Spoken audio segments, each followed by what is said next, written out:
perdebatan tentang di mana Allah, bukan isu baru. Ini adalah pembahasan klasik dalam ilmu akidah yang sudah diperdebatkan sejak generasi awal Islam.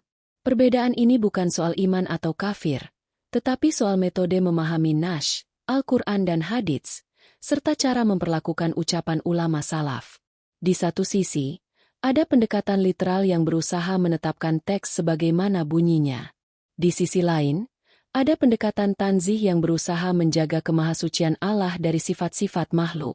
Debat berikut memperlihatkan dua manhaj berpikir, bukan sekadar beda kesimpulan.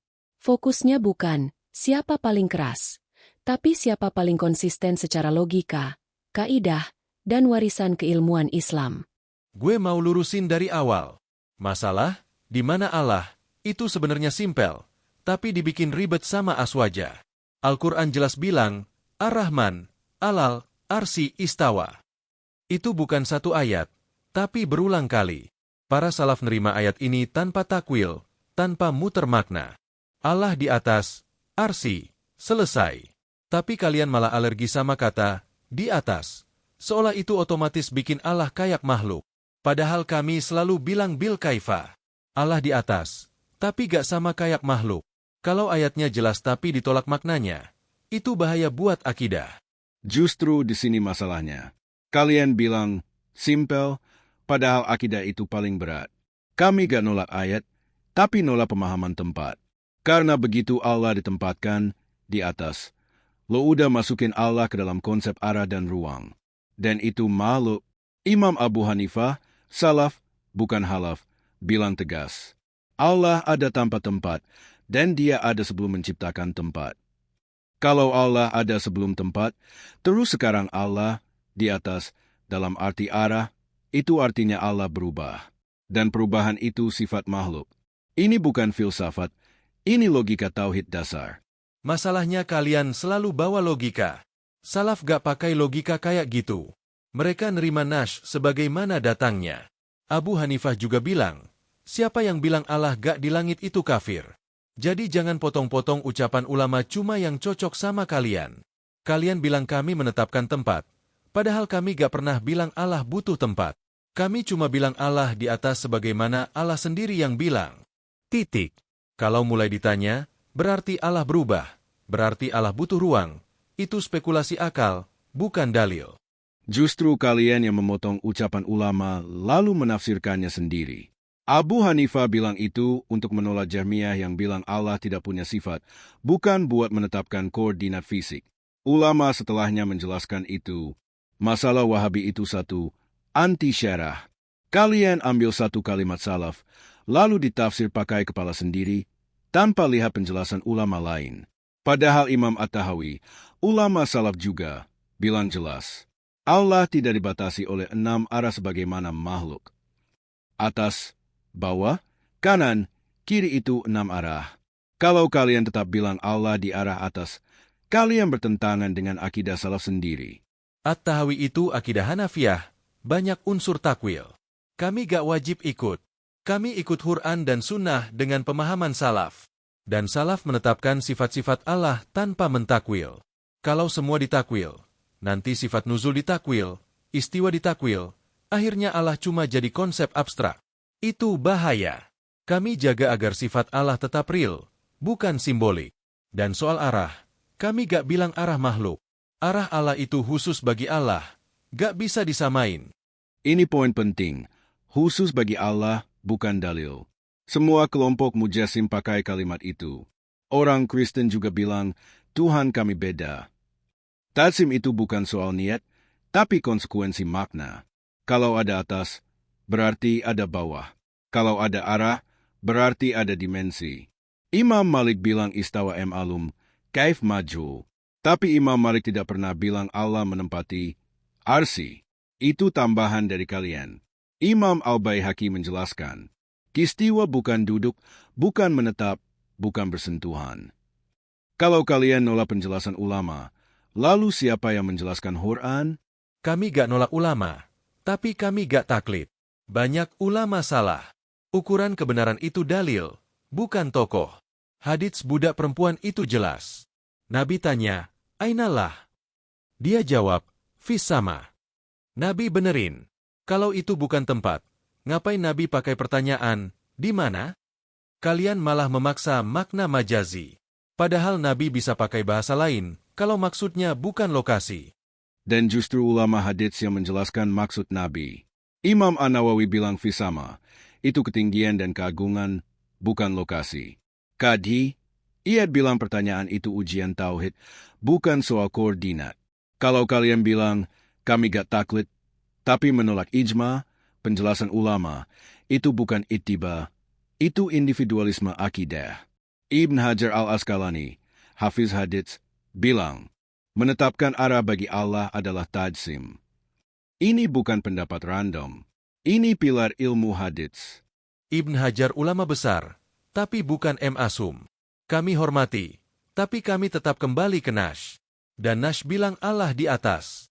Kalian terlalu takut sama kata, atas, sampai akhirnya menolak zahir. Umat awam jadi bingung, mikir Allah gak jelas di mana. Kami justru bikin simpel. Allah maha tinggi, di atas, sesuai kebesarannya. Umat awam justru kebayang Allah kayak makhluk gara-gara konsep di atas. Duduk, naik turun, pindah arah. Itu yang berbahaya. Aswaja dari dulu ngajarin.